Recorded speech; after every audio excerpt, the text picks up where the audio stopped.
আমি আসমান আর জমিনের ভিতরে যা কিছু আছে তাদের সামনে একটু নসিহত করতে চাই, আমি বক্তব্য দিতে চাই। আল্লাহ পারমিশন দিলেন। মালাকুল মউত চিৎকার করে বলতেছে, আমি সেই মালাকুল মউত, আমি সেই মালাকুল মউত, আমার কথা স্মরণ করো। পিতার কোল থেকে সন্তানকে আমি কেড়ে নিব, আমি সেই মালাকুল মউত।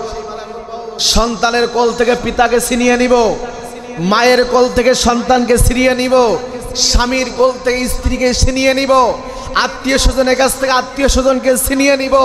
আমি সেই মালাকুল মউত বলছি, সাবধান হয়ে যাও।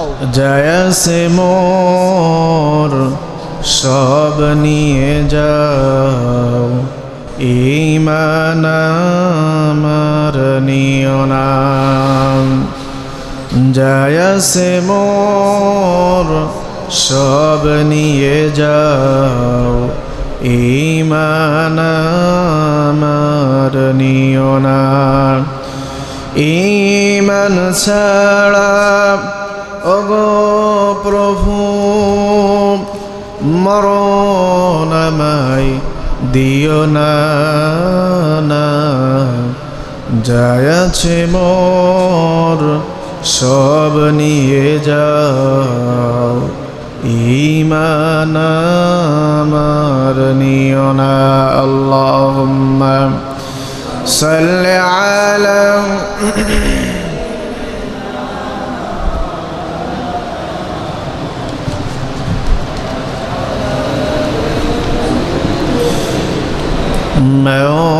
مولانا بلغ العلا بكماله كشف الدجى بجماله حسنت جميع خصاله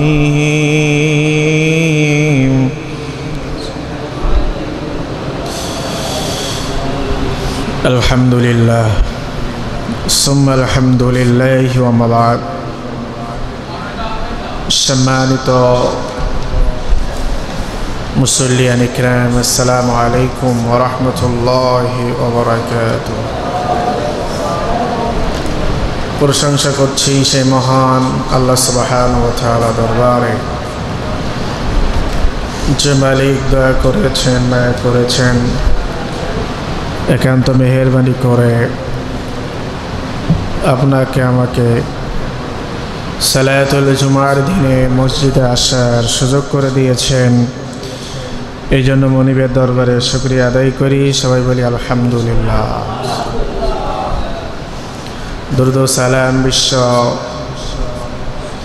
মানবতার মুক্তির কেন্দ্রে সৈয়দুল মুরসালিন খাতামুন নবিয়্যিন, যার মাধ্যমে অসহায়, নির্যাতিত ও নিষ্পেষিত মানুষ আলোর পথ পেয়েছিলেন, সেই নবীর শানে দরুদ ও সালাম পেশ করি। সবাই বলি সাল্লাল্লাহু আলাইহি ওয়াসাল্লাম।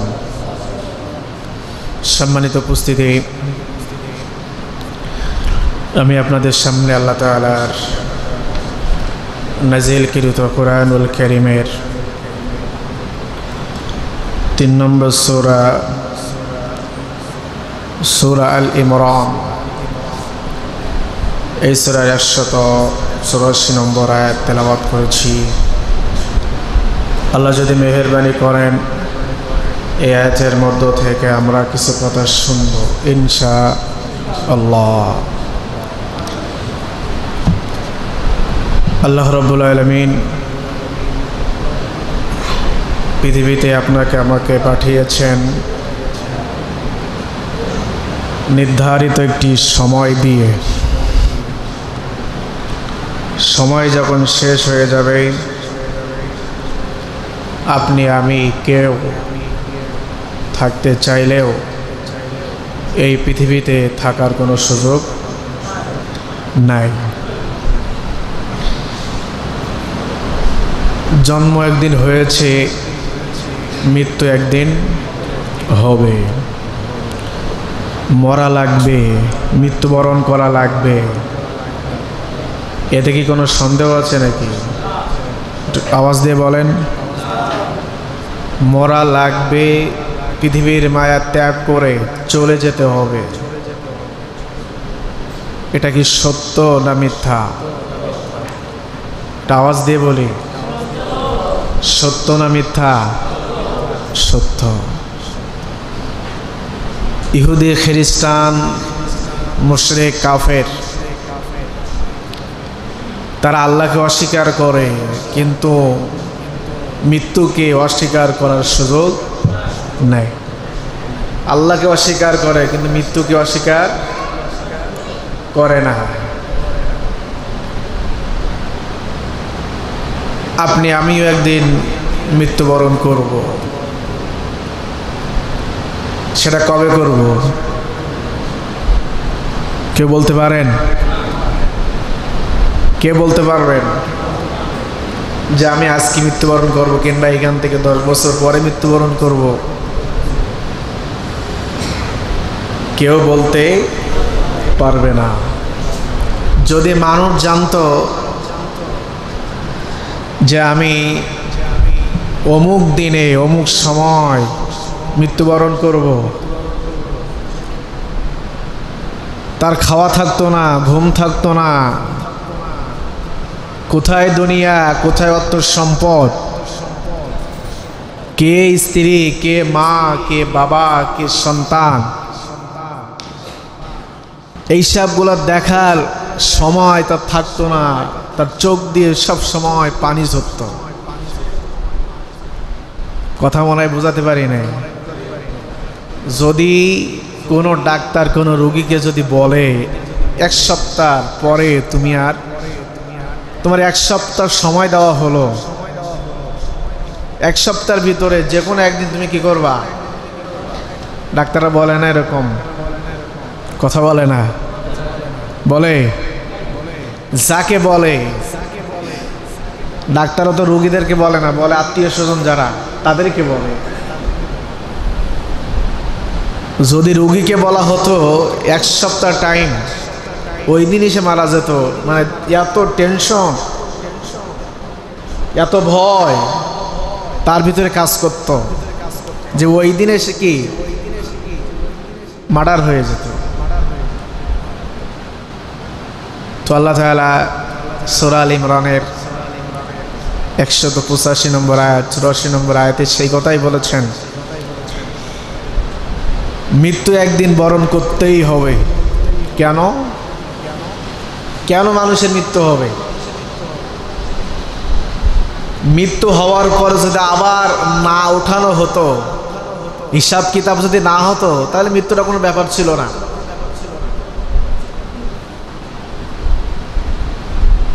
যদি মৃত্যুর পরে আবার জিন্দা না করা হতো, হিসাব কিতাব যদি না নেওয়া হতো, মৃত্যুটা কোনো ব্যাপার ছিল? কথা বলে না? এসেছি দুনিয়াতে, একদিন চলে যাব, অস্তিত্ব থাকবে না, বিলীন হয়ে যাবে, হিসাব কিতাব কিছুই লাগবে না। তাহলে কোনো টেনশন থাকতো না, কোনো চিন্তা থাকতো না। কিন্তু আল্লাহ তাআলা কি বলেছেন? মৃত্যুর পরেই কি করা হবে? কি করা হবে? আদ-দুনিয়া ওয়া মাজরাতুল আখিরা। দুনিয়াটা হলো একটা ক্ষেত, একটা ক্ষেত। ক্ষেত বোঝেন তো আপনারা? যে জমিনে চাষ করা হয় ওটাকে কি বলে? পটলের ক্ষেত, বেগুনের ক্ষেত, ধানের ক্ষেত বলেন না আপনারা? এই ক্ষেত, এগুলো কি জন্য? চাষ করার জন্য। কি করার জন্য? চাষ করবেন, তাই ভালো ফসল নেবেন। খারাপ ফসল যদি হয়, কৃষকের মন ভালো থাকে না খারাপ থাকে? টেনশন বাড়ে না কমে? খরচ করেছে অনেক, পরিশ্রম হয়েছে, পানি দিয়েছে, জন নেওয়া লাগছে, কিন্তু সেই পরিমাণ ফসল ওখান থেকে আমি পাই নাই। টেনশন, পেরেশানি। তো দুনিয়াটা হলো আদ-দুনিয়া ওয়া মাজরাতুল আখিরা। আখিরাতের ক্ষেত হলো দুনিয়া। দুনিয়াতে আপনি চাষ করবেন, আখিরাতে ফল পাবেন। দুনিয়াতে কি করবেন? চাষ করবেন, আখিরাতে ফল পাবেন। সেটা ভালো চাষও হতে পারে, আবার কি খারাপও হতে পারে। এই জন্য আল্লাহ তাআলা আল ইমরানে বলেছেন সে কথা, প্রাণ যাদের আছে, পৃথিবীতে সব কিছুই ধ্বংস হয়ে যাবে, সবাই মৃত্যুবরণ করবে, একজন করবে না। তিনি কে? তিনি কে? সবাই মৃত্যুবরণ করবে, একজন করবে না। তিনি কে? কে?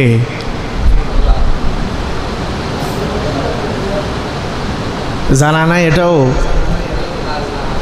সবাই মৃত্যুবরণ করবে, একজন করবে না। তিনি কে?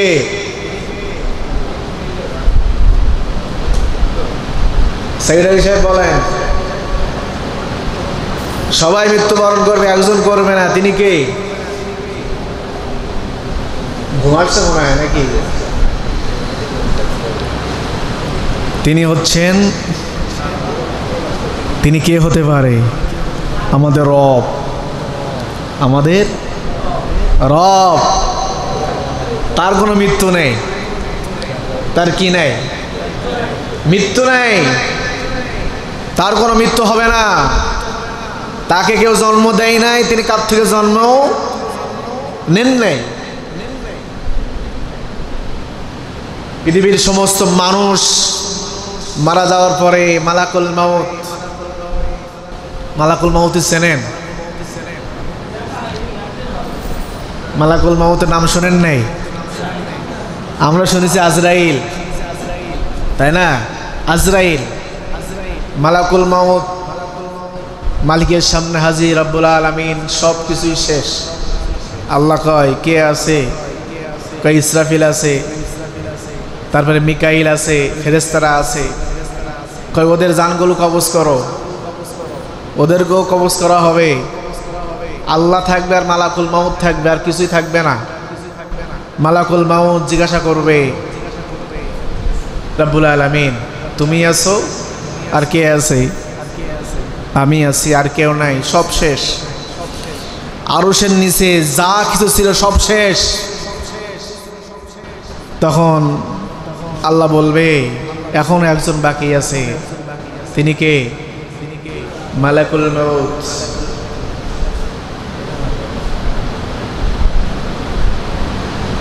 মালাকুল মাউতের মৃত্যু যখন হয়েছিল, আল বিদায়া ওয়ান নিহা, আল্লামা ইবনে কাসির রাহিমাহুল্লাহ বলছেন, মালাকুল মাউতের মৃত্যু যখন হয়েছিল এমন জোরে চিৎকার দিয়েছিল, এই চিৎকার যদি আসমান জমিনের কোনো কিছু শুনতো অজ্ঞান হয়ে যেত। কথা মনে হয় বোঝাতে পারি নাই?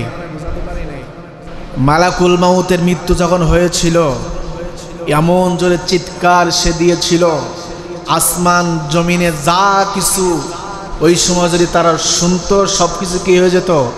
আসমান জমিন চূর্ণ বিচূর্ণ হয়ে যেত চিৎকারের কারণে।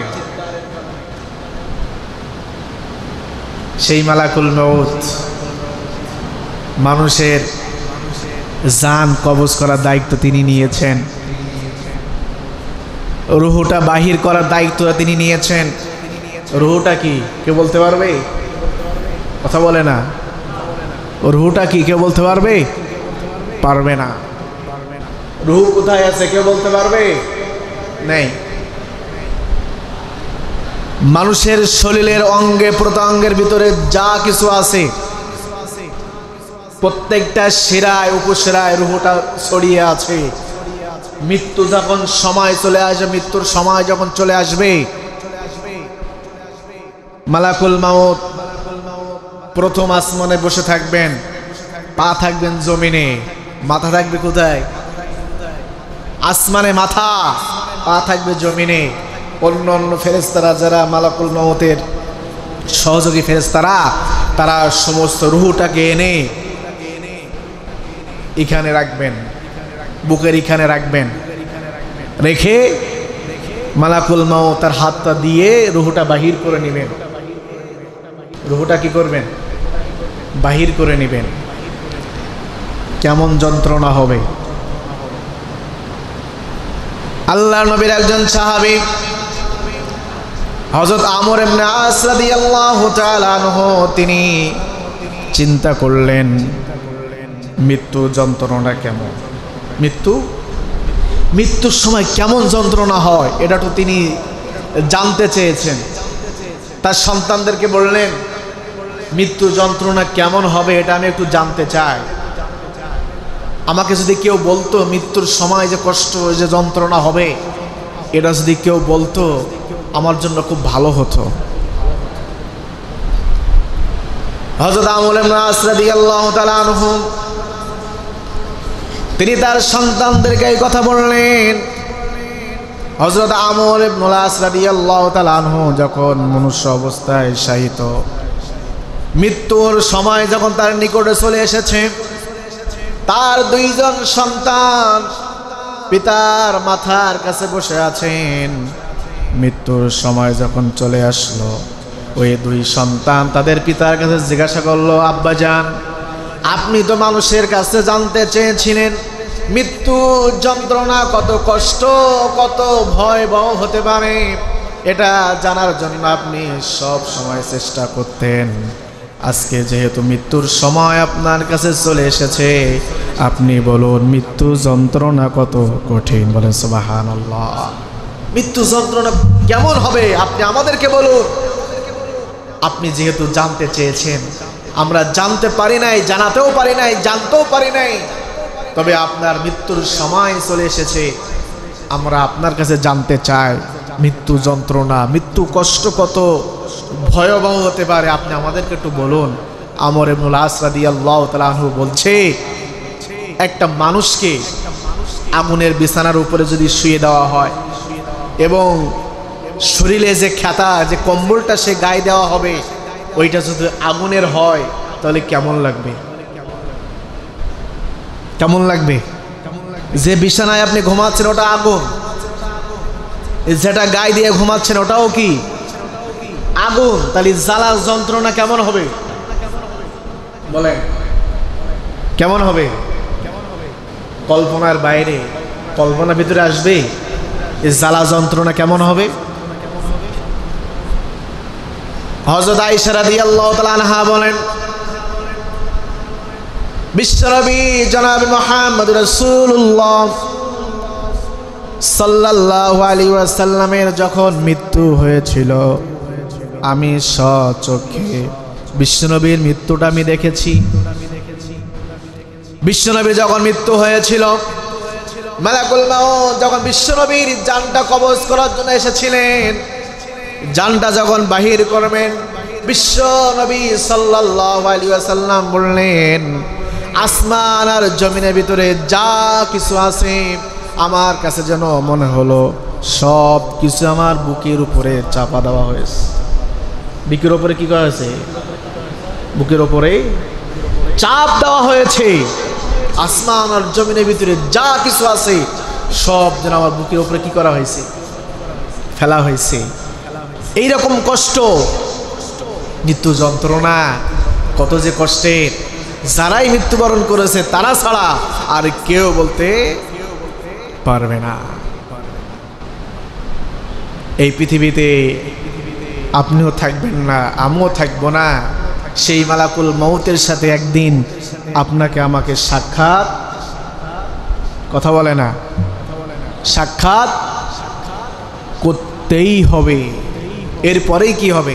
আল্লাহ তাআলা বলছেন, আল্লাহ রাব্বুল আলামিন বলেন, কুল্লু নাফসিন যায়িকাতুল মাউত ওয়া ইন্নামা তুওয়াফাউনা উজুরাকুম ইয়াওমাল কিয়ামা ফামান যুহজিয়া আনিন নার فمن زحزح عن النار وأدخل الجنة فقد فاز وما الحياة الدنيا إلا متاع الغرور. الله أكبر. كل نفس ذائقة الموت. প্রত্যেক প্রাণী একদিন মৃত্যুর স্বাদ গ্রহণ করবে, মৃত্যু তাদেরকে আলিঙ্গন করবে, মৃত্যু তাদের অবশ্যই গ্রহণ করতে হবে। আরে মৃত্যুটা কেন হবে, কি জন্য আল্লাহ মৃত্যুর ব্যবস্থা করেছেন? জন্ম একদিন গ্রহণ করেছেন, আবার দুনিয়ার মায়া ত্যাগ করে পরকালে চলে যেতে হবে। এর কারণ আল্লাহ তাআলা পরবর্তী অংশে বলেছেন, ওয়া ইন্নামা তুওয়াফাউনা উজুরাকুম ইয়াউমাল কিয়ামাহ, কিয়ামতের দিন মানুষের হিসাব নিকাশ করা হবে।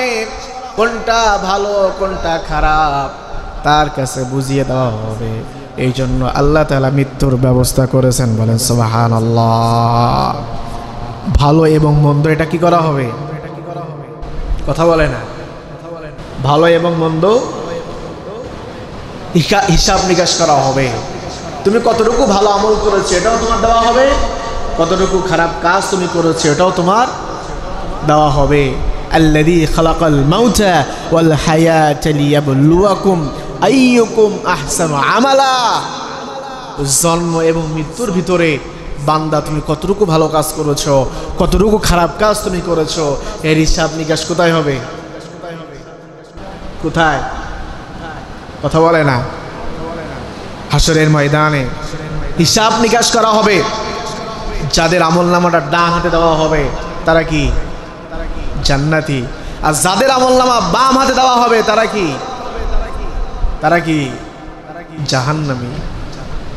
এই জন্য আপনি একটু চিন্তা করেন, এখন যদি আপনার মৃত্যু হয়ে যায়, মালাকুল মাউত যদি আপনার নিকটে চলে আসে, আপনার জানটা যদি মালাকুল মাউত কবজ করে নেয়, একটু চিন্তা করেন আপনি যে আমল করেছেন ওই আমল নিয়ে কি আপনি ডান হাতে জান্নাত পাবেন? কথা বলে না। ডান হাতে পাবেন? আপনার যদি এখন মৃত্যু হয়ে যায়, এখন যদি আপনি মৃত্যুবরণ করেন, আপনি একবার চিন্তা করেন আপনার স্থান কোথায় হবে? জান্নাতে হবে না জাহান্নামে হবে? একটু চিন্তা করেন। চিন্তা করলে আপনি পথ পেয়ে যাবেন। আপনি যদি চিন্তা করেন, কারণ আপনি কি কাজ করেছেন আপনি ছাড়া দুনিয়ার কোনো মানুষ জানবে? কথা বলে না। জানবে? আপনি কতটুকু আমল করেছেন, এখন যদি মৃত্যু হয়ে যায়, বিবিকের আয়নায় দাঁড় করান, এখন যদি আমার মৃত্যু হয়ে যায় আমার স্থানটা কোথায় হবে? আমার স্থান কোথায় হবে? এই জন্য বিশ্বনবী সাল্লাল্লাহু আলাইহি ওয়াসাল্লাম বলেছেন, ও দুনিয়ার মানুষ শোনো, তোমরা যদি আল্লাহর নৈকট্য অর্জন করতে চাও, দুনিয়ার মায়া মহব্বত ত্যাগ করতে চাও, অর্থ সম্পদ যদি তোমরা ত্যাগ করতে চাও, তাহলে তোমার বাড়ির আঙিনায়, বাড়ির পাশে আবাস বাগানে, আম বাগানে কত মানুষ ঘুমিয়ে আছে, কত মানুষের কবর দেওয়া হয়েছে, ওই কবরের পাশে একটু গিয়ে দাঁড়াও। কবরের পাশে গিয়ে কি করো? একটু দাঁড়াও। এখান থেকে 2 বছর আগে একজনকে দাফন করা হয়েছে, তার কবরের সামনে গিয়ে দাঁড়াও, একটু চিন্তা করো ওইটা যদি ওই ব্যক্তি না হয়ে তুমি হতে, আজকে তোমার ক্ষমতা, তোমার পাওয়ার, তোমার সৌন্দর্য, তোমার অর্থ সম্পদ সব কোথায়? একটু কবরের পাশে গিয়ে চিন্তা করো। তোমার পিতা মারা গিয়েছে, তার কবরের সামনে যাও। তোমার মা মারা গিয়েছে, তার কবরের সামনে যাও। তোমার আত্মীয় স্বজন মারা গিয়েছে, তার কবরের সামনে দাঁড়াও। দেখো কবর ফাঁকা হয়ে গেছে, ভেঙে গেছে, ওর ভিতরে তোমার পিতাও নাই, তোমার মাতাও নাই, তোমার আত্মীয় স্বজনও নাই, যারাই মৃত্যুবরণ করেছে তাদের কোনো অস্তিত্ব ওখানে নাই। একটু চিন্তা করো, কবরের সামনে গিয়ে দাঁড়াও, মনকে বোঝাও। টাকার পিছনে দৌড়ায় না, দুনিয়ার মায়া মহব্বতে পড়ে গেছো, কবরের সামনে গিয়ে দাঁড়াও। অহংকার চলে আসছে, কবরের সামনে গিয়ে দাঁড়াও। গুনার কাছে লিপ্ত হয়েছো, কবরের সামনে গিয়ে দাঁড়াও। জমি ফাঁকি দিয়েছো, কবরের সামনে গিয়ে দাঁড়াও। যাও, কবরের পাশে যাও, একটু চিন্তা করো। একদিন তোমাকেও কবরের ভিতরে রাখা হবে, মাটির ভিতরে রাখা হবে।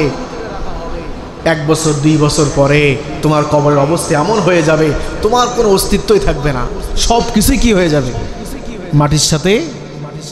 মিনহা খালাকনাকুম ওয়া ফিহা নুইদুকুম ওয়া মিনহা নুখরিজুকুম তারাতান উখরা। একটু চিন্তা করো, কবরের পাশে যাও, কবরের পাশে দাঁড়াও, একটু ভাবো, একটু চিন্তা করো। যদি করতে পারো, দুনিয়ার লোভ তোমাকে গ্রাস করতে পারবে না, নফসের গোলামি তোমার করা লাগবে না, আল্লাহর ভয় তাকওয়া তোমার অন্তর চলে আসবে। আর ওখানে দাঁড়িয়ে চিন্তা করবে, আল্লাহ একদিন তো আমি এই কবরের ভিতরে যাব, একদিন আমার এমন অবস্থা হতে পারে।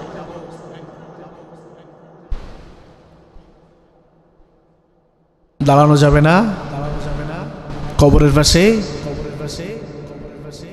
আপনার বাবা মারা গিয়েছে 1 বছর হয়েছে, এরকম আছে না অনেকে এখানে? কয়দিন গিয়েছেন 1 বছরের ভিতরে কবরস্থানে? আপনি কয়দিন গিয়েছেন?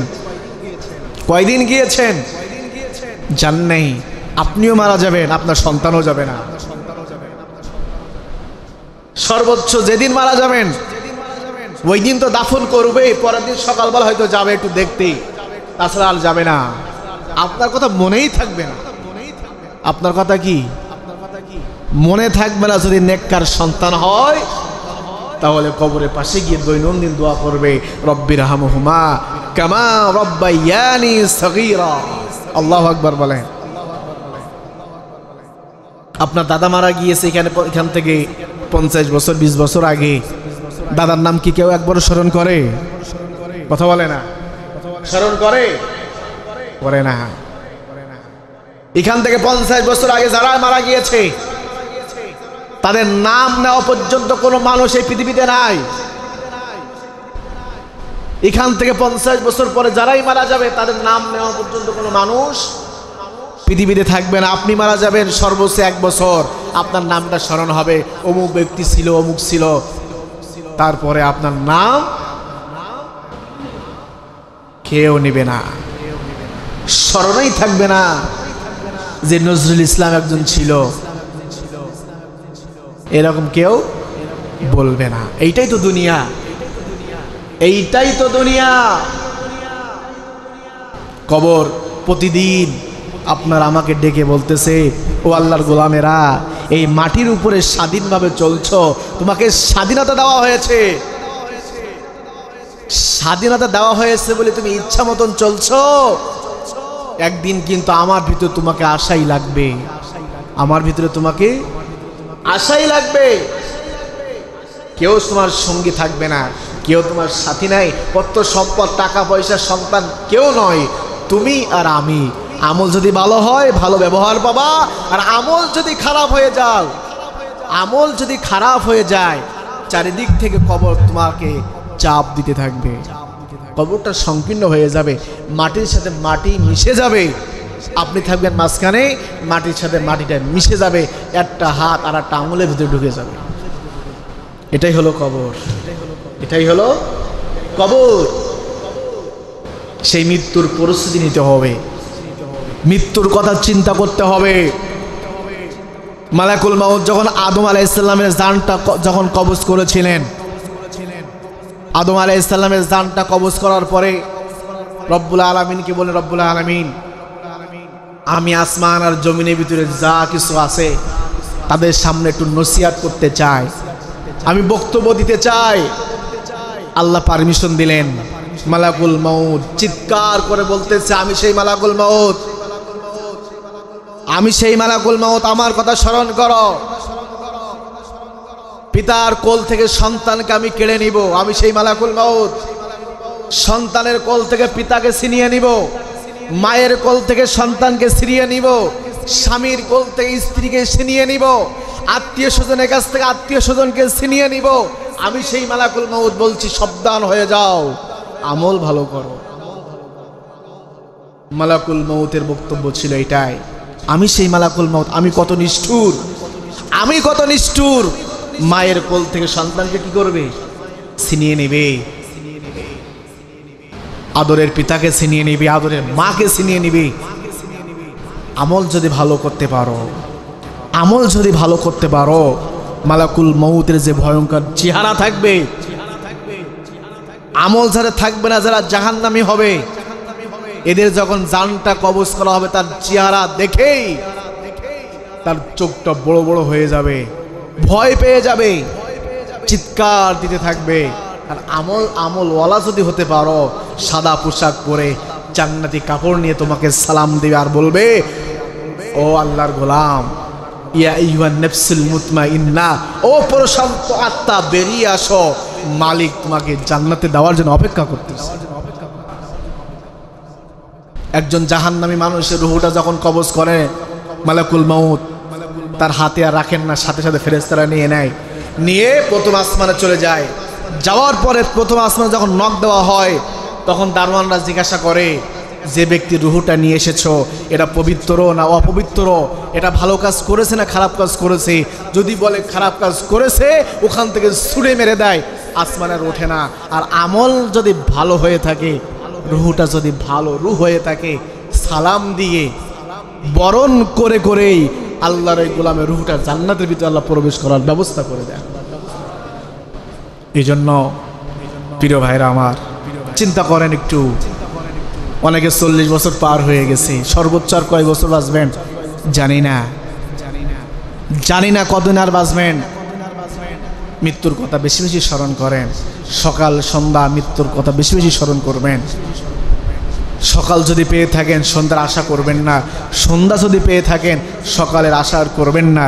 এমনভাবে এই পৃথিবীতে আপনাকে চলতে হবে, হাসবেন কম, কাঁদবেন বেশি। হাসবেন কম, মৃত্যুর কথা চিন্তা করে কি করবেন? বেশি বেশি কাঁদবেন। আপনার পিতাও নাই, আপনার দাদাও নাই, দাদিও নাই, আপনিও থাকবেন না, আমিও থাকবো না। একদিন আমাদের নাম নিশানা সব কিছুই শেষ হয়ে যাবে। এই জন্য একটু চিন্তা করেন।